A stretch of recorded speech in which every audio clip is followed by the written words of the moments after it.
Sa sobrang excitement nga, hindi namin alintana yung pagod sa biyahe at dumiretso na kami sa pag-akyat. Yung di ka muna tao di nagsakit po ng tira. Inausap nila yung ano direction niya. Mas kalan. Ay. Wag. Ano, okay lang, hindi siya...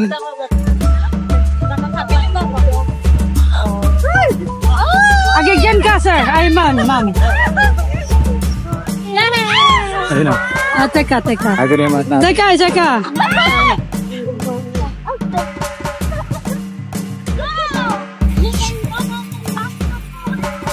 Teka, lalapit lang ako.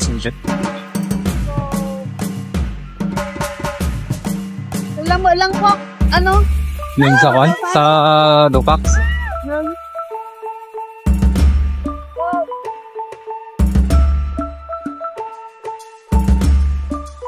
So, yun.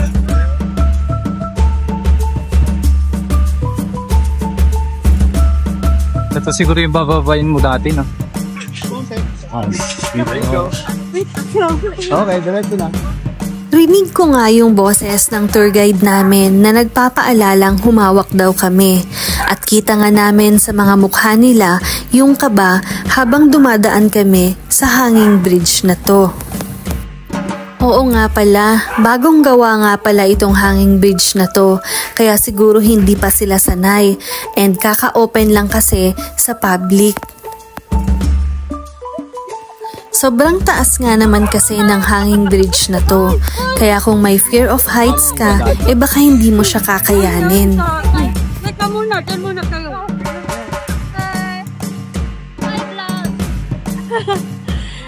Yun. Thematic kaya ata yun. Mukhang na-conquer ko na yung fear of heights ko talaga sa mga ganito hanging bridge. Pero ngayon, ito yung iniisip ko. Yung pataas, tignan mo naman. OMG! At ito na nga yung simula ng hiking namin.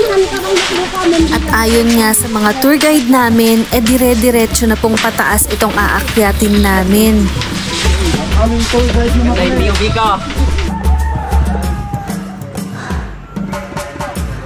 Simula pa nga lang ng akyatan to, hingal na kami.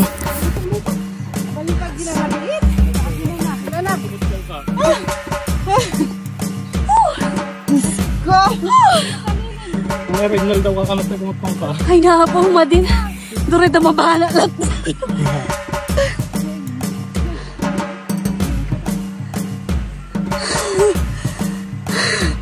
Kaya, maiwan ka. Guys, dun po kami galing. Wala pa po kami sa kalahati. Titibus ko lang kilit ng barangay. Barangay Ititinglayan. Okay. Tamo kagabali Titinglayan dun, Buskalan. Grabe. Nahuli na po kami. Nauna na po yung mga kasama namin. Nakagudwa tayo ba nate? Nakagudwa tayo? Ay, hindi pa. Wala pa daw tayo sa kalahati, guys. Okay. Rest muna, o diba? Pa-start pa lang po kami, wala pang 10 minutes, rest agad. Ay!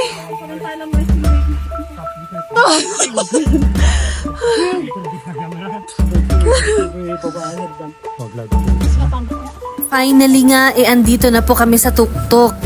At kitang-kita nga sa mukha ng mga kasama ko yung pagod.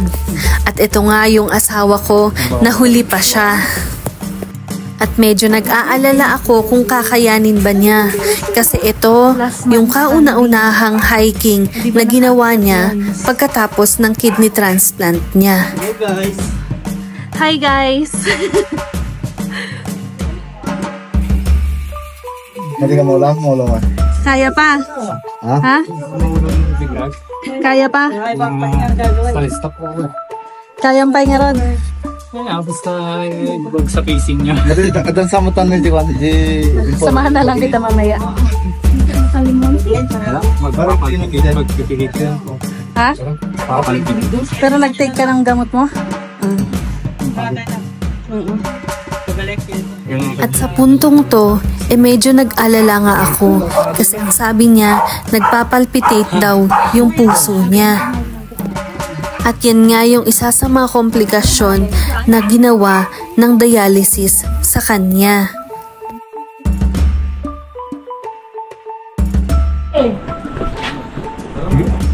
Sige na ate, sumarunong kami ton sama Oo, na. sumarunong kamlatan ate. Hindi natin niya ipuyat ko ate. Pero mo nahilo ka kanina, hindi. Ay, dapat ibibigyan. Pagbibilisan mo? Ito, para malakas ang hangin. Hindi ate, magaling na. Puyat kami na tayo. Awan turog na ate. Hindi siya. Ay, totoo rin. So, after po ng mahaba-habang oras na, ay minuto na pag-hike, narating na din po namin yung location ni Apo Wang-od. So, yun, hindi ko po alam talaga kung magpapatato ako. Nasa 50-50 pa rin kahit nakarating na kami dito. And yun, yung asawa ko kanina, medyo nahilo daw kasi hindi niya kaya yung pacing ng lakad namin. Iniwan mo yan, Kwan. Ha? Iniwan mo si Kwan, sinong planes. Ayun, pasunod na siya. Hindi naman na siya mataas ngayon. Yun. Ito na. Pero guys, ipila ka dyan, my God. Ipila ka. Oo na. Hindi, alikod. Alikod. Pagdating nga namin, nakita namin agad si Apo Wang-od na grabe, ang daming tao at ang daming nakapila.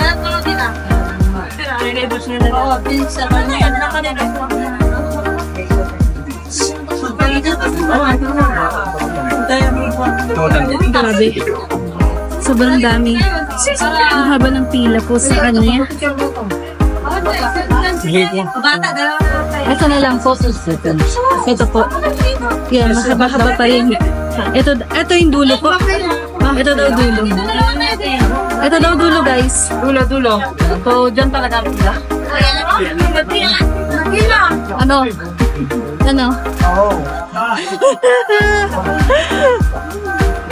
I don't know. Ano na kayo mga sticker dun sa baba? Ayan o. Balik ka ate. My God.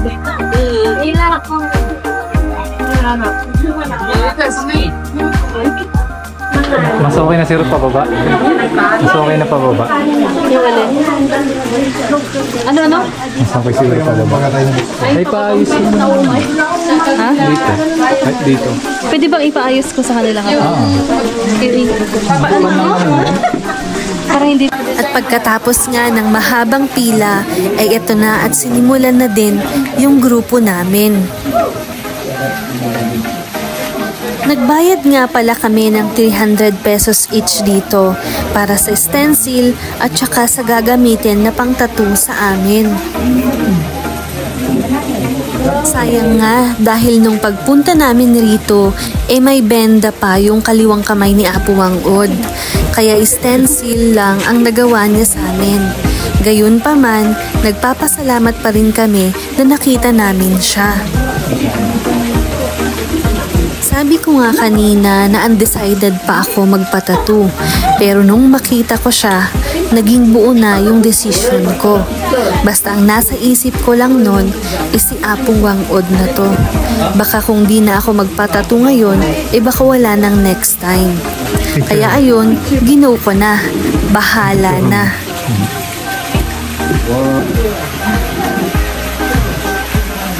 Sabi pa nga ng mga tour guide namin, maswerte nga daw kami dahil nabigyan kami ng oras ngayon. Dahil yung mga sinundan namin kahapon, umuwi nang hindi siya nakikita. Dahil sa sobrang dami ng turista, hindi na kinaya. Picture, picture.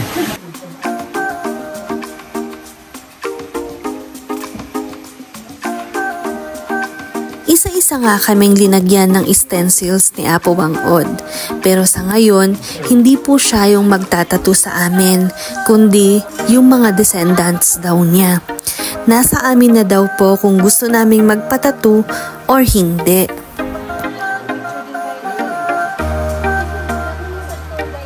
Pero di bale na, ang importante ay nakita namin siya ng personal at natintahan niya kami.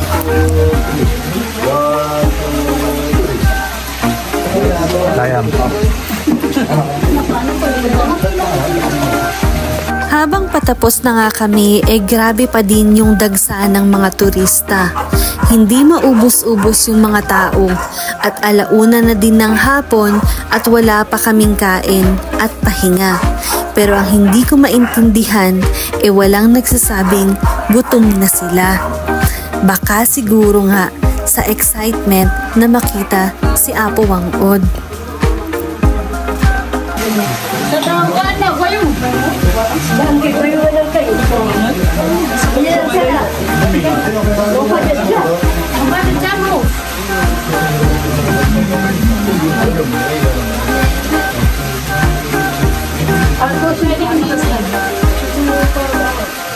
Picture.